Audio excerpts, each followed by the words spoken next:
Your money में लगातार हम अपने व्यूअर्स के पोर्टफोलियोज पर बातचीत कर रहे हैं हर्षवर्धन रूंगटा जी से। और अब हमारे साथ जो नेक्स्ट कॉलर हैं नीरज शर्मा अंबाला से। नीरज जी, स्वागत है आपका योर मनी में, पूछिए अपना सवाल। हाँ जी सर, मैं गुड इवनिंग सर, मैं नीरज शर्मा अंबाला से बोल रहा हूँ। मैं सर करंटली 24,000 की SIP करता हूँ 5 म्यूचुअल फंड में, एक ETF में। तो अभी मेरा करंट ये है कि सर आप मेरी पोर्टफोलियो जो म्यूचुअल फंड सिलेक्शन है वो चेक कर दीजिए सर।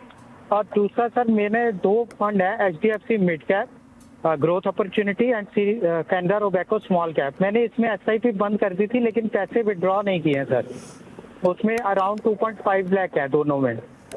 तो और मेरा एक तो फंड सिलेक्शन सर, और लास्ट मैंने अपने 3 गोल बताए थे सर। एक मेरे को डॉटर के लिए 13 ईयर्स के बाद 50 लाख रुपीस चाहिए, एक मुझे अपने सन के लिए 16 ईयर्स के बाद 70 लाख, और 20 ईयर्स के बाद मेरा सर रिटायरमेंट फंड 6 करोड़ का। तो मेरे को सर म्यूचुअल फंड मतलब गोल बेस्ड फंड सिलेक्शन चाहिए था सर। इसमें से कौन सा फंड कौन से गोल के लिए सही रहेगा सर?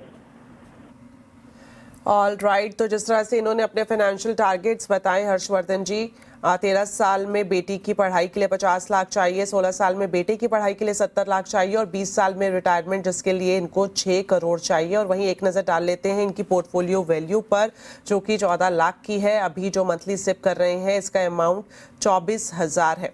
तो पोर्टफोलियो में भी देख सकते हैं Parag Parikh flexi cap 4,000, Invesco India small cap 4,000, Kotak multi cap 4,000 ये इन्वेस्ट कर रहे हैं।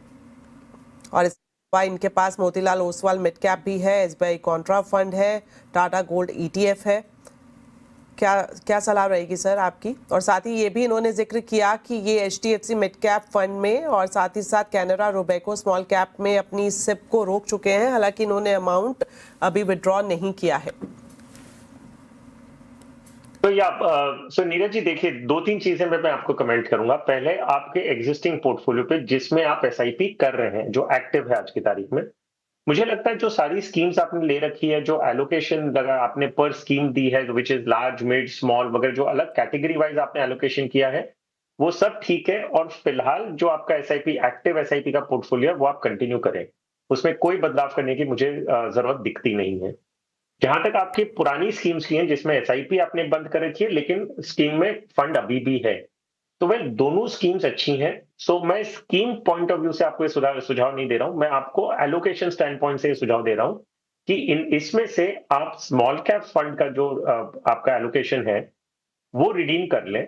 और स्मॉल कैप का जो आपका रिडेम्पशन प्रोसीड्स है, मेरे ख्याल से आपने कहा था करीबन 2.5 लाख रुपए स्मॉल कैप में है आपके कैनरा स्मॉल कैप में, आप वो रिडीम कर ले। और वो पैसे आपकी जो एक्टिव स्कीम्स हैं, जो बाकी की 6 स्कीम जिसमें आप पैसे अभी भी कंटिन्यूअसली SIP के रूप में डाल रहे हैं, उसमें आप री इन्वेस्ट कर दें। कारण ये है, मैं चाह रहा हूं कि आपका स्मॉल कैप से एलोकेशन जो है वो थोड़ा कम हो जाए और लार्ज एंड मिड कैप की तरफ आपका झुकाव थोड़ा ज्यादा हो जाए।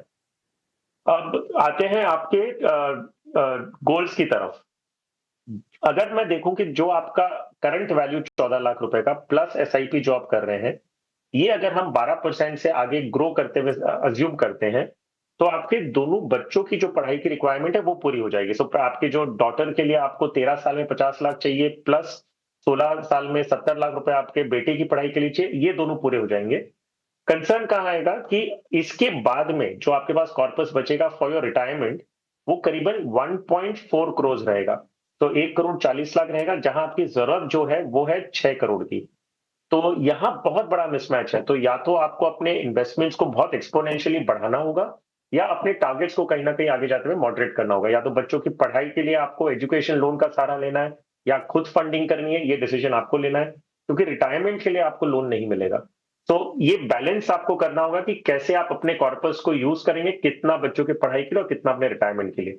मैंने आपको पूरा रोड मैप दे दिया है और कैलकुलेशन के हिसाब से बताया, तो आप प्लीज इसको बहुत केयरफुली कंसिडर करिएगा। मैं फिर से दोहरा रहा हूं, रिटायरमेंट के लिए लोन नहीं मिलता, एजुकेशन के लिए लोन फिर भी मिल जाता है।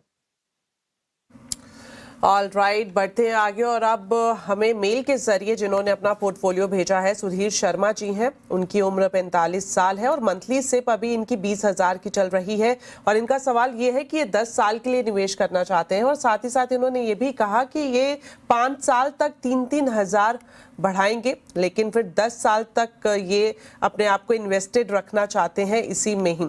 अगर पोर्टफोलियो पर नजर डालें तो बताएं आपको कि इनके पोर्टफोलियो में पराग पारिक फ्लेक्सी कैप 7500 का ये सिप कर रहे हैं। निपॉन इंडिया मल्टी कैप 6000, जियो ब्लैक रॉक फ्लेक्सी कैप में 1500 का ये निवेश कर रहे हैं। इसके अलावा Motilal Oswal gold and silver ETF FOF है इनके पास, और ICICI Pru infrastructure 2000, Motilal Oswal mid cap 1000 का ये निवेश कर रहे हैं।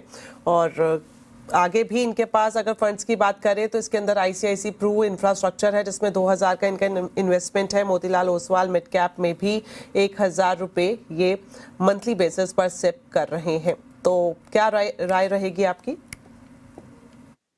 तो देखिए दीपाली, इनके पोर्टफोलियो कंसोलिडेट करने की क्लियर व्यू बनता है, क्योंकि इनके पास बहुत सारी स्कीम्स हो गई हैं, डुप्लीकेशन है, छोटी छोटी रकम एक स्कीम में जा रही है। तो रियल सेंस में इनको डाइवर्सिफिकेशन का कोई फायदा नहीं हो रहा, सिर्फ एक एडमिनिस्ट्रेटिव बर्डन वो अपने ऊपर बढ़ा रहे हैं कि इतनी सारी स्कीम्स मैनेज करें और ट्रैक करें। तो मैं कंसोलिडेशन स्टैंड पॉइंट से एक सुझाव दूंगा कि Jio BlackRock flexi cap and ICICI Pru infrastructure fund, इन दोनों की SIP ये बंद कर दें और अपनी SIP के अमाउंट जो Motilal Oswal mid cap fund में उसमें बढ़ा दें, उसमें 4500 रुपया कर दें। तो दो स्कीम हट जाएगी और इनका पोर्टफोलियो थोड़ा कंसोलिडेशन पे आ जाएगा। और डाइवर्सिफिकेशन स्टैंड पॉइंट से इनको अलग अलग कैटेगरीज में एक्सपोजर जरूर है, तो वो दिक्कत इनके पास नहीं है। तो ये बंद करने के बाद इनका फाइनली पोर्टफोलियो दिखेगा कैसे? पारंपरिक फ्लेक्सी कैप में, जो एक फ्लेक्सी कैप कैटेगरी का फंड है, उसमें 7500 रुपए, निपॉन मल्टी कैप में 6000, ये दोनों कंटिन्यू करें as it is. Motilal mid cap में जहां पहले 1000 रुपया कर रहे थे वो उसे बढ़ा के 4.5 करेंगे, एंड जो मोतीलाल ओसवाल का गोल्ड एंड सिल्वर फंड है उसमें 2000। जो SIP आगे जाते हुए बढ़ाने की बात कर रहे हैं कि 3000 रुपए इन्हें बढ़ाना है, तो इन्हीं स्कीम्स में बढ़ाएं, दूसरी और कोई स्कीम इन्हें फिलहाल जोड़ने की जरूरत नहीं है अपने पोर्टफोलियो में। ऑल राइट, तो ओवरऑल कंसोलिडेशन की ज़रूरत है सुधीर जी आपके पोर्टफोलियो में, और किसी नई स्कीम को ना अपनाएं, जो अभी एग्जिस्टिंग आपकी चल रही है उसी में ही आप अपना इन्वेस्टमेंट बढ़ा सकते हैं। और जो नए 4 फंड सुझाए गए हैं SIP के लिए उसमें भी बढ़ा सकते हैं। और कहां पर आपको निवेश बंद कर देना चाहिए? जियो BR फ्लेक्सी कैप है, ICICI प्रू इंफ्रा है, तो यहाँ का जो फंड है आप उसमें ट्रांसफ़र कर सकते हैं, जो 4 फंड्स आपको सुझाए गए हैं। तो फिलहाल शो में इतना ही वक्त है। सर, जाने से पहले आपकी कुछ टॉप 4 फंड्स की रिकमेंडेशंस?